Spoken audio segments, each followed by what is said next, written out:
A year ago, the sky was blue. Now it's shrouded in a grey haze, through which the sun shines only as a dim spot of light.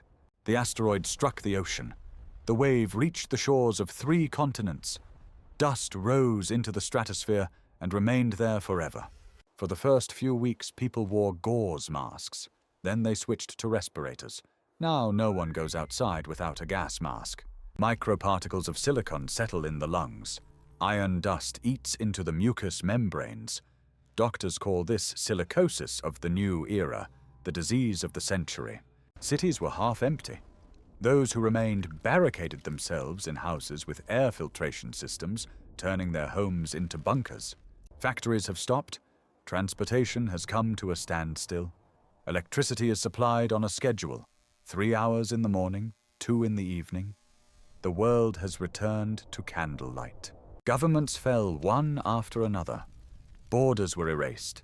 People united not by nationality, but by the presence of clean air nearby. Rumor had it the air was better in the mountains. Refugee caravans moved east and west, where the ridges pierced the grey sky. But the dust permeated everywhere. It settled on the peaks, slid into the valleys, and clogged the crevices of the rocks, turning the heights into a living hell. Scientists measured particle concentrations. Maps showed green zones, places where it was still possible to breathe. Their numbers decreased over the course of a month. The tropical forests were the first to disappear. The trees couldn't cope with the lack of light. The foliage turned black, the trunks dried up, and the jungle became a wasteland. Behind them, the fields perished. The harvest failed. The cattle suffocated in the pastures. Famine came quietly but mercilessly, like a winter blizzard sweeping across the steppe. People ate canned goods from supermarket basements, then rats, then each other. Civilization slid back into primitiveness in a matter of weeks. But there were those who held on. Engineers built domes over villages, transparent plastic, steel ribs, a filter system inside. The first dome was erected over a small town in Canada.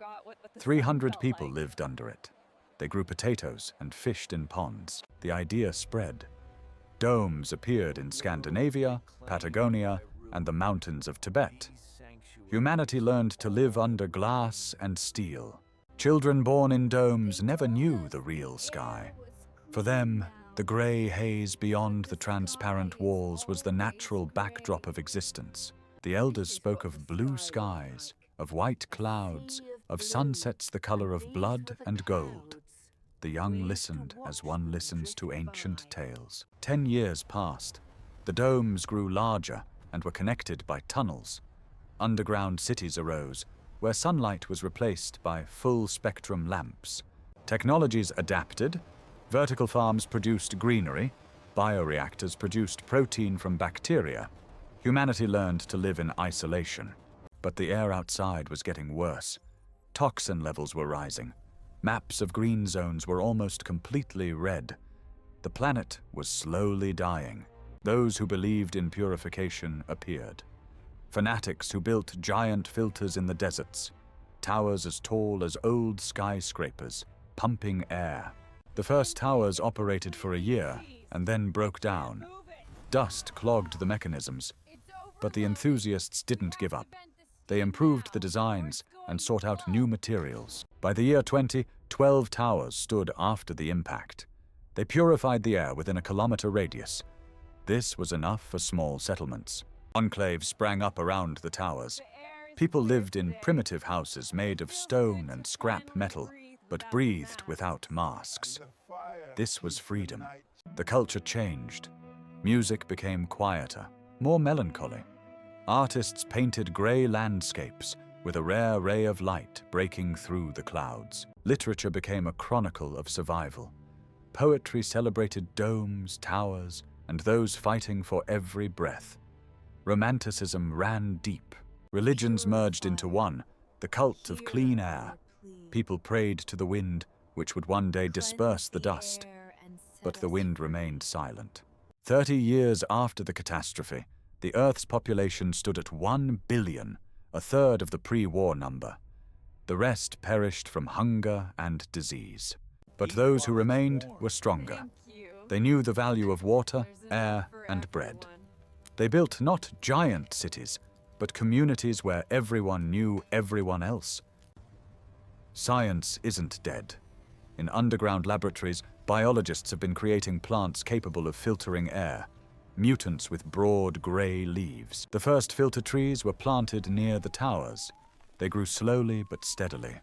Their roots went deep, and their leaves absorbed the toxins into crystals. 50 years later, mutant groves surrounded every settlement. The air was cleaner, not as clean as a century ago, but enough to live on.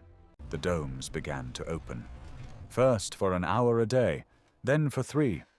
People emerged, removed their masks, and breathed carefully, afraid to believe the cleansing. The sky remained grey, but the greyness became lighter. Shades emerged through it, pale blue at dawn, pinkish at midday.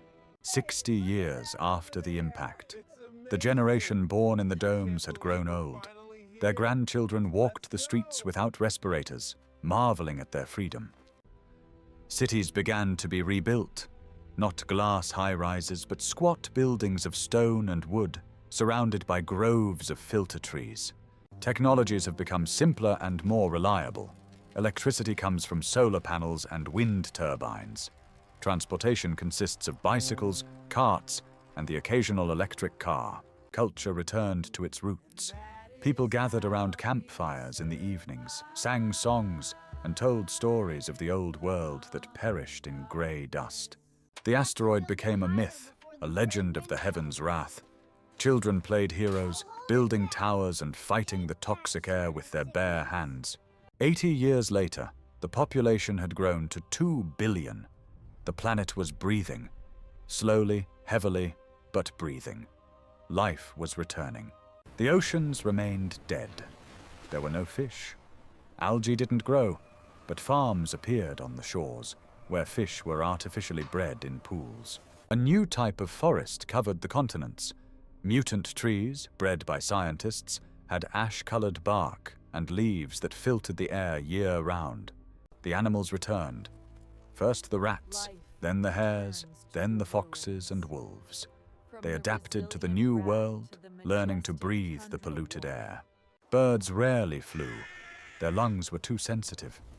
But the crows survived. They circled over the cities, their cawing a reminder of the living past. 100 years after the impact, a celebration. People gathered in the squares, lit fires, sang hymns of survival. The sky was grey, but that didn't matter. The old people who remembered the domes wept. The young laughed, unable to understand the tears. For them, this world was the only normal, true home.